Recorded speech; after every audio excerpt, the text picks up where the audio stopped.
thinking of the unthinkable one unavoidably conjures thought. I choose no thought and remain here. You see? So this is an assault on just thinking about spirituality or thinking about Advaita or settling for thought-based conclusions or for the truths. Interpretations or favorite ideas of spirituality.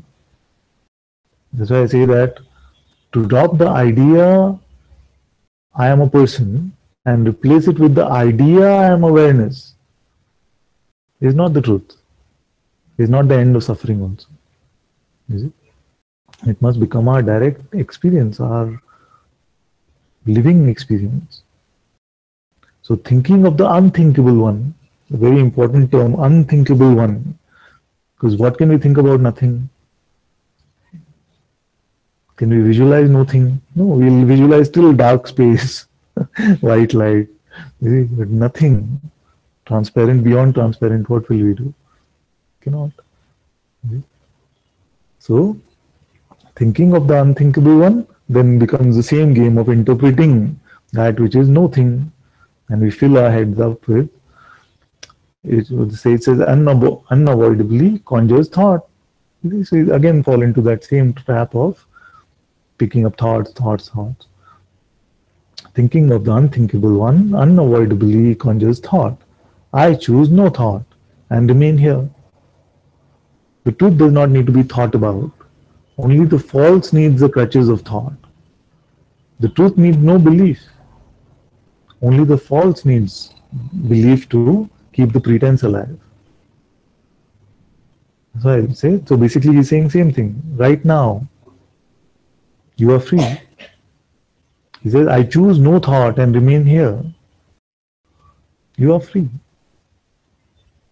If you choose not to go with your next thought, you are just here. Even otherwise you are here, but it doesn't feel like that in our living experience. Blessed is he who attains this by effort, and blessed is he who is such by nature. So those who are surrendered, so by nature means automatically surrendered. They come in the presence of a master. Our master says one or two words, one or two phrases to them, dropped. Devotion has this kind of power. So the power to surrender. So if it is natural to them, blessed. But first he said, blessed is he who attains this by effort. Because many times it doesn't feel like that. It feels like I have to inquire, I have to let go of my thoughts. I have to ask, am I aware now? Can I stop being now? Who am I?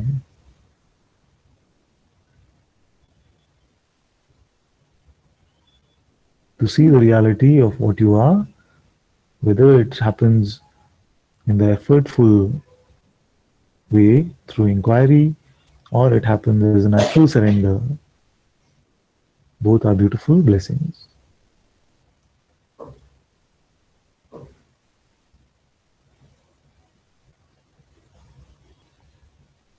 Beautiful chapter.